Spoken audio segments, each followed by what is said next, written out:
Bienvenidos and welcome back to Puro Pinche Gol, the place we discuss all things USMNT y la selección mexicana. My name is Adrian. Joining me once again is my co-host and Tocayo, Adrian. Adrian, what's good, man? How are you? Hey, how's it going, dude? I'm doing just all right. Getting ready for this big week for you.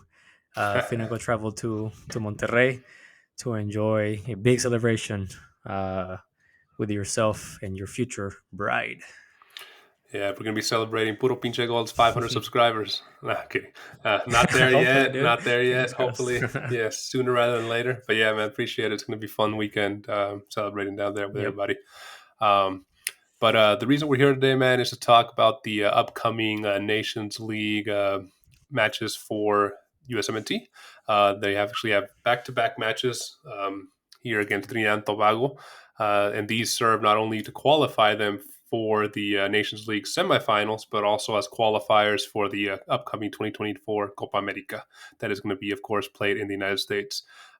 So yeah, man, let's kind of just get into it real quick. USMNT, of course, is playing the team that still haunts their dreams. Back in that October 2017 match where USMNT lost 2-1 to Trinidad and Tobago down there in Port of Spain, and thus did not qualify to the 2018 World Cup. Can Trinidad do it again and maybe knock them out from the qualifying from the semifinal of the Nations League and making it more difficult to qualify for Copa America? I think if they get knocked out here, there's still a chance for them to qualify to Copa America, right? I think there's like two more spots that the remaining players That is correct. the remaining teams Yeah. play for. So can Trinidad and Tobago ruin and cause American tears again? Probably not. I don't think this is a much better team for the USMNT, but we'll discuss. The first leg of that match is going to be played in Austin, where you are. I don't know if you're going to go hit that up, but I don't think so. You're going to be in Monterrey Nah, probably by that time. exactly. Yeah. But it'll be in Austin on Thursday, November 16th at Q2 Stadium. And then the Vuelta is going to be in Haysili Crawford Stadium. I can't remember how you pronounce that. In Port of Spain, Trinidad and Tobago on Monday, November 20th. So we, of course, will be following those matches closely. And Adrian, man, we're going to run down the list real quick of the team that 24 team members that Greg Berhalter brought to this for these games. Not many changes from the October friendlies. I think he's kind of settled on. We discussed this when we previewed Mexico's, or when we reacted to Mexico's roster, that Jimmy's kind of settled on his core. Triple G has kind of at this point settled to his core as well, and kind of making adjustments to respond to injuries as they happen. But let me just go down the list real quick, and then I'll let you talk because I'm kind of talking a lot here. But let me just go down the list here, and then we'll kind of give our reactions to that. Goalkeepers: Matt Turner, Nottingham Forest; Ethan Horvath, Nottingham Forest. Matt Turner, of course, has recently been benched, no longer the number one goalkeeper at Nottingham. And Gaga Slonina, who's currently at Eupen as a loan from Chelsea.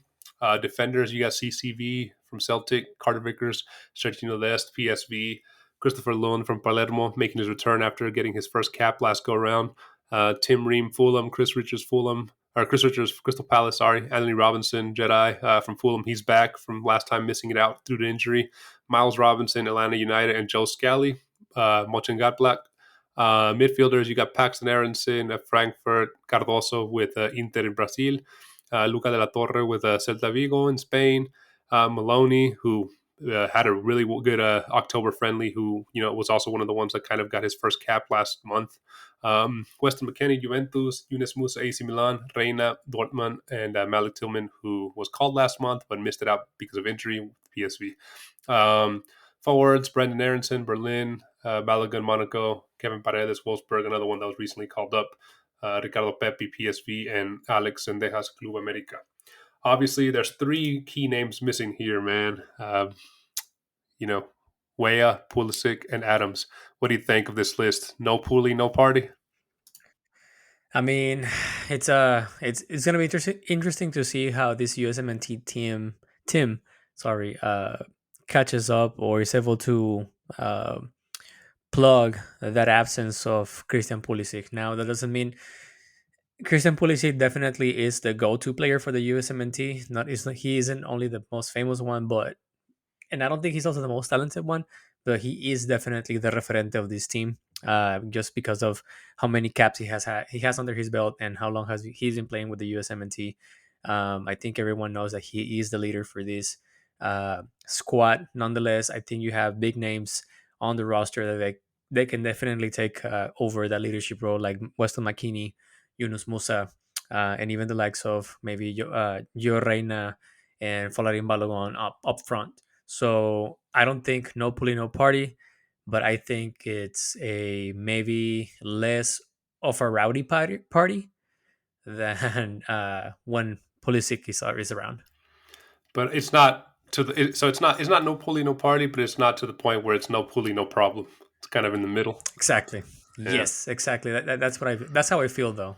I think the roster is it's very robust. I think the roster allows Triple G to plug when absences show up. yeah, You do have a good pool of players where you can grab, and they have similar attributes, yeah. but of course that caveat of the level, or I guess the technique, or I guess the competitiveness of the league that they're playing in, right? So for example, you can plug in Alexandejas when Pulisic is not around, but you know that there's a drop in I guess in performance or level when you look, of Right, course, at Alexandejas playing for America rather than Pulisic playing at the highest level in Europe. right. And I think one that if it was just Pulisic missing by himself, it wouldn't be as bad, right? But you're also missing another winger that's the starting choice winger in Tim Weah. Having both Pulisic who plays on the left, Weah who plays on the right, usually both out, you're gonna have to replace both your starting wingers, right? And again, I think the USMNT has, like you said, enough depth to do that. Um, but there is that drop in quality. Adams, I think we've gotten to the point where he's missing more so than he's ever in the list due to injury. I think Triple G and American fans have kind of come to the point of we've replaced him. When he comes back and he's healthy, awesome. He's one of the best players on the field. But at this point, that lineup of Musa, mckennie, and gioreyna is doing so well that Adams isn't really missed too much at this point. Maybe his leadership role and his captaincy role is because he's very vocal on the field, and maybe sometimes you need that experience for these types of matches, especially having that cloud hanging over you. When last time we were here for a competitive match, we got knocked out of the World Cup qualifying.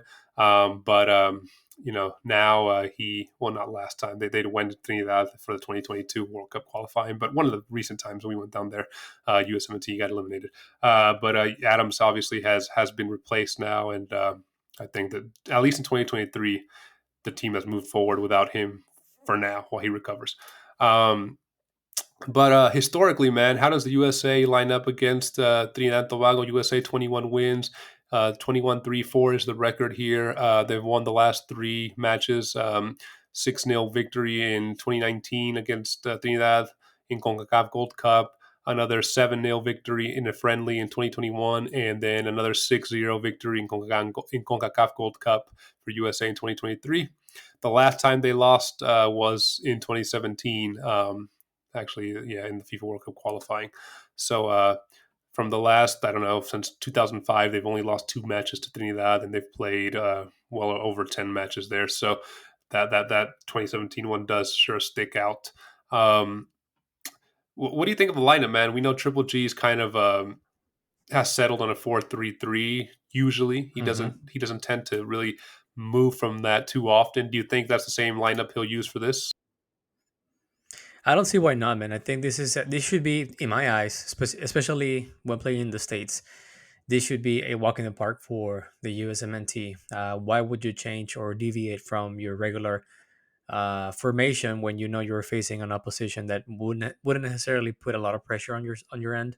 Um, if anything, I mean, I guess you can say that, well, these kind of matches are ideal for testing and improving things out, but given the circumstance of this being a qualifying round for Copa America, I don't think you want to mess it up. I don't think you want to try new things, and just make sure that you get that W, right. Get as many goals in as you can Yeah. for that second leg match. And as much as I would like to see Triple G venturing out from his conventional 4-3-3, I, for once this time, would like to stand with him and say 4-3-3, play to what you know, cater to the strengths of your team, stick to your guns. It's a reasonable approach for this match. Reasonable approach for what should be a reasonable, comfortable qualification Yeah, for the USMNT. I mean, they've won the last three matches an aggregate of 19-0. So exactly. against So, Trinidad Tobago. So why change it, right?